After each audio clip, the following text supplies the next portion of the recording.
बाबा विश्वकर्मा के महिमा अपार छै, ओकरे कृपा से हमरा ट्रैक्टर आकार छै।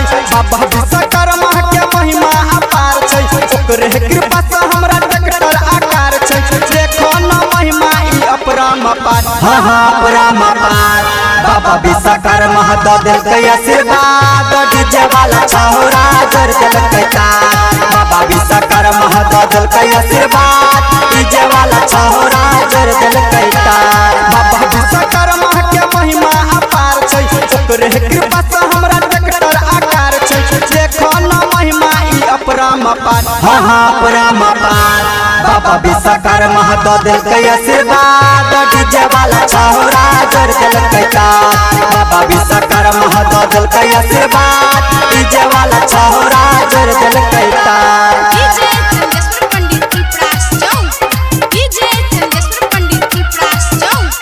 डीजे वाला छौरा जर देलकै तार, डीजे वाला छौरा जर देलकै तार। हाँ विश्वकर्मा बाबा के पूजब हरदम हो, जेबै हम मंदिर त लेबै आशीर्वाद हो।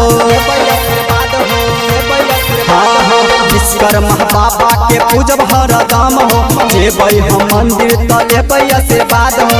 विश्वकर्मा बाबा के कहबै कहानी, एकरे कृपा से नै छै कोनो परेशानी। विश्वकर्मा बाबा के कहबै कहानी, एकरे कृपा से नै छै कोनो परेशानी। भक्ति में करब हम जय जयकार, जय जयकार। बाबा विश्वकर्मा द देलकै आशीर्वाद, डीजे वाला छौरा जर देलकै तार।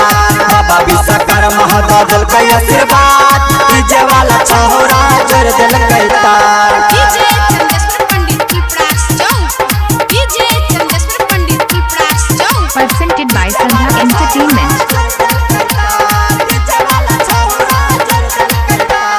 विश्वकर्मा बाबा के भक्त बड़ा टाइट, एकरे कृपा से चले दिन और रात। विश्वकर्मा बाबा के भक्त बड़ा टाइट, ओकरे कृपा से चले दिन और रात। डीजे चंदेश्वर बोला लेलकै पंडा, दिन सदी बाकर जिलाएलै झंडा। डीजे चंदेश्वर बोला लेलकै पंडा, दिन सदी बाकर जिलाएलै झंडा। रमेश मधुबनिया ई कहै छ बात, हाँ हाँ कहै छ बात। बाबा विश्वकर्मा द देलकै आशीर्वाद, डीजे वाला छौरा जर देलकै तार। बाबा विश्वकर्मा द देलकै आशीर्वाद, डीजे वाला छौरा जर देलकै तार। बाबा विश्वकर्मा के महिमा अपार छै, ओकरे कृपा से हमरा ट्रैक्टर आकार छै। देखो न महिमा ई अपरंपार, हाँ हाँ अपरंपार। बाबा विश्वकर्मा द देलकै आशीर्वाद, डीजे वाला छौरा जर देलकै तार। बाबा विश्वकर्मा द देलकै आशीर्वाद, डीजे वाला छौरा। यदि आप चाहते हैं संध्या एंटरटेनमेंट के सभी ऑडियो वीडियो देखें तो चैनल को सब्सक्राइब जरूर करें और बेल आइकन को दबाना ना भूलें।